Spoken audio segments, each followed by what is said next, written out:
So the RC900 actually comes with a nice handy dandy applicator gun as well. And I'm gonna shove it. Oh. So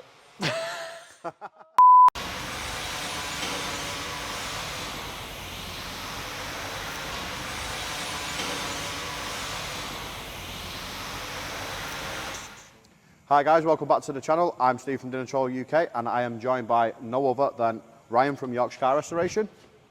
Don't forget to like and subscribe. Link for their channel is below. And we are joined by Roger, who is Auto Alex's BMW E30 Touring.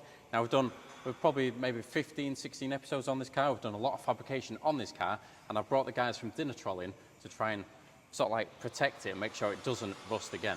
Absolutely, so what we're going to do, we're going to get it up in the air, have a look at what we've got to contend with and work out the best way we can best preserve Ryan's hard work. Fantabulous.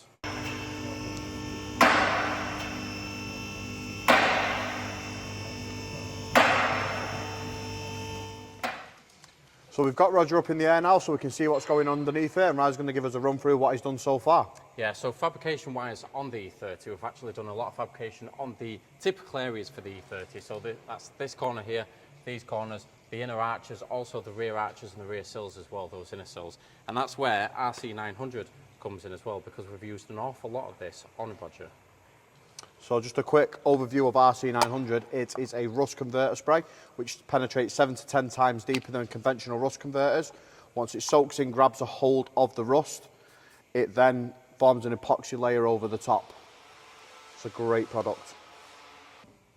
Right, so we've got a nice area to test here. Now literally we'll just snap the gun on and just spray it at the surface, right? Yep, spray it on and let it do its thing.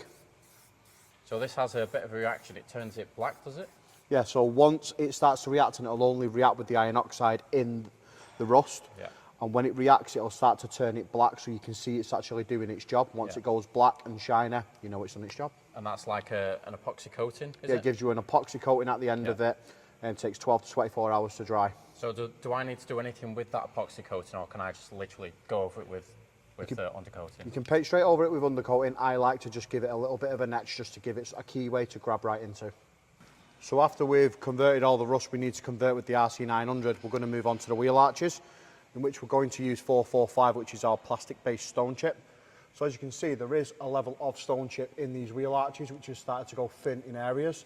And what we're going to do is we're going to overcoat that with the 445, give it a nice thick layer of stone chip in there, just to protect it from the elements. Now the key things with 445 is it does dry to a hard plastic film, and it is overpaintable should you want to paint inside there. So I've got primer here, and I've got stone chip here, and I've got different sort of things going on. Can I just overcoat over the whole thing of this? Yeah, we're just going to go straight over all here where you've refabricated, and over the old stone chip and blend it all in, so we've got a nice thick layer on there. Fantastic. Right, so we've got the RC900, that's doing its thing. We've also done the 445. 445, that's the one. Now it comes to the cavities, which a lot of people actually do miss the cavities, don't they? And that's where the ML comes in. Yep, so what we're going to do with the ML is we're going to inject it all into the cavities. And what it's going to do is it's going to soak into all the folds of the steel around the spot welds, really push all that moisture out, inhibit all the metal there, just to give it a good protection inside the cavities. So people do forget about the cavities, and what happens is water gets into it, it gets trapped, and it ends up rotting from the inside, doesn't it? Yeah, cars end up rotting from the inside out, not the outside in. So inside of sills, once you've already started to see it on the outside, it's already gone. So we've had experience of cutting chassis rails off. They're good on the outside, but you look inside and it's actually really rusty. So that's where the ML does come in. Right, so how do I get ML in there then? We use special lances. So what we do is we feed these lances in to where we want them.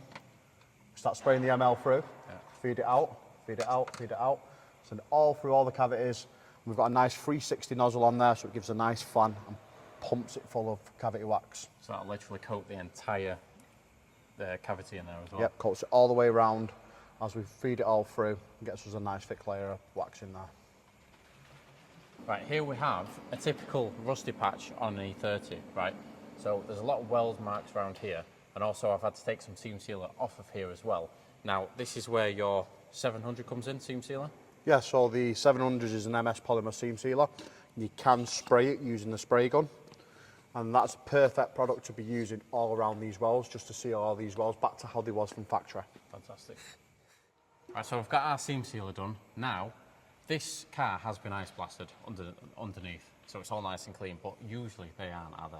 No, they're usually covered with all sorts of mud, grime, dirt, oils. So usually we blast all that off with steam cleaners, clean it all off, but the boys with the ice blasting have done a splendid job and give us a brilliant surface to be working on. So do I need to do anything to this before we actually use the 4941? Yeah, what we'll do is we'll cover up things like the gearbox, the exhaust, and areas that we do not want to coat. We'll get them all covered up, and then we're ready to go. Fantastic, yeah. Because I can see, obviously, there's welding bits that I've had to do, so I need to clean all this up, make sure it's all nice and good. But usually people don't get it ice blasted or sort of steam cleaned. So what would they do in this case? Would it just be a wire brush to get rid of all the bad stuff, and then use the... Yeah, we clean it up the best that we can. If we need to use degreasers because they don't have access to ice blasters, they don't have access to steam cleaners, wire wheels, needle guns, anything you can use to get all the flaky rust off and get it nice and clean so you get a good adhesion of the products to the vehicle. Now the first part is, because we do have old under seals and seam sealers on here, is we pull back out the ML and we use it as a primer, just a light dusting underneath the car.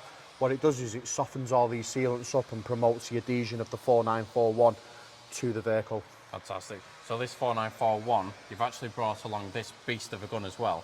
Now this obviously pops onto this gun. This obviously pops onto this gun like that, but do I need this gun to use this? No, you can use your standard applicator guns. That's just the more uprated one. You bit more control over the product when you're applying it. There's different attachments where we can get different sort of lances and wands to get up and above things, round any obstacles in our way. Yeah. So that is a great gun for it, but you can just use the standard guns. And this basically coats the whole underside, except for the things that you want to obviously not coat, in black, and it makes it brand new. Yeah, so it's a thick black bitumen-based underbody. So when it goes on, it'll go black, tacky to touch. And once it does set, it stays soft. So should it get impacted by a stone, what it'll do is it'll absorb the impact and then it'll self-heal itself. Right, so say I use the 4941, how long can I expect this to last? On an average road vehicle, you'd expect it to last 6 to 8 years. We would inspect it at intervals just to make sure that the coating's not compromised in any way, but I would expect 6 to 8 years. But what's left after 6 to 8 years is an above OEM coating, so it will be better than what's left. Fantastic. It's always good to sort of like regularly inspect the underside as well, just to make sure that it doesn't, you know, obviously start flaking off or anything. Some other products also are sort of like yearly, so you've got to yearly top it up, whereas this is 6 to 8 years. Fantastic. Seems a good product. Yeah. So that wraps us up with a bit of a plan on what we're going to do with Auto Alex's BMW E30 Touring. So you'll be back to help us apply. Yep, we'll be back to do the whole undercoating when you're ready to go. Yeah, fantastic. Also, the link is in the description to the playlist for Auto Alex's playlist. Fantastic, and then it should be good. Now, links in the description below for the playlist to Auto Alex's restoration. But now, I've got another BMW tucked away in the corner there, and I need some advice on that one as well. Let's go.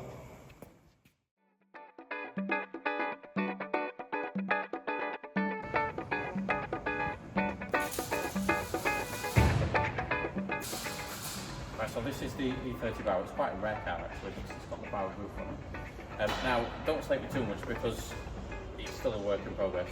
So you can see there's half level arches and there's, you know, little bits of rust here and there. But this has actually been sandblasted and primed. So the main thing is the underbody and obviously the wheel arches. I'll just spin it over real quick and then we'll have a look.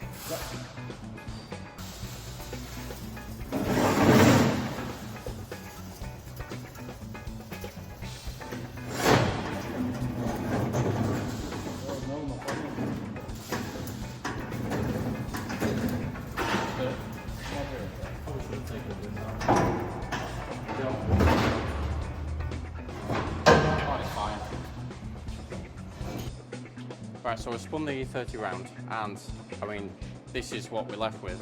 I mean, there's not much left of it. You can see we've done repairs here that have started rusting straight away because I didn't use the RC 900, was it? Yep, lesson learned. You know for next time. Exactly. And also you can see here some very bad repairs that have been done previously. But all this is going to be sorted by the time we come to undercoat it. So what is the best thing to use on this? Because this has been fully sandblasted and fully primed everywhere. So it's a good clean surface. So what's the best to use on this? So the question we want to ask is, what is the car going to be used for once it's ready to go on the road? Is it going to be a showpiece? Is it going to be painted underneath? Do we want a nice clear coating? Or do we want the best protection possible for this vehicle? So tell me, what's the benefits of the clear coating then? So the clear coating that we use is Dinitrol 4010. It's predominantly designed for engine bays. It's good for high temperatures, and it dries hard. And if you put it on nice and thin, then you get a clear satin matte look to things. Right. It's great for restoration projects if you've done all this work underneath and you've got panelling like this. It's great to show off the underneath if it has been coated. Yeah, but this is basically for if you're not going to use it for everyday use, right? Yeah, in my opinion, I would rather have the strongest coating possible underneath. Yeah. 4010 is a great coating, but 4941 just edges it because of its self-healing properties. Fantastic. So that'll basically protect it for 6 to 8 years again, was it? Yes. 6 to 8 years on the whole inside of this. Obviously, there's a lot of work that's gone into the fabrication of this car, and I know that the owner does want to protect it really, really well, so it doesn't need obviously a restoration again in the future. Because they're always liable to rust. Every car is going to rust, but it's how you protect it and how you treat it after you've obviously done the nice, lovely welding, which can't be said for here. These really bad repairs. Definitely not. That someone's previously done. So basically, they're very similar to what we've said about on Auto Alex's. Yep. Yep. So we can use the seam sealer, the 700, was it? Yep, the seam sealer 700. Yep. And then we can use the wheel arch protector. We can use the ML, and then the 4941. And the 445 for the wheel arches. Fantastic. Yeah. It's all these numbers. They just keep confusing me. Yep, that's it. As long as the product does what it says on the tin, I'm happy. Yep, that's it. So that's a wrap for our day at Yorkshire Car Restoration. We've got a plan for all these cars ready to go. Thanks for Ryan for having us. Thank you very much. So we'll be back down here to coat all these cars once they're ready to go. So you need to put your finger out. You're right, I do.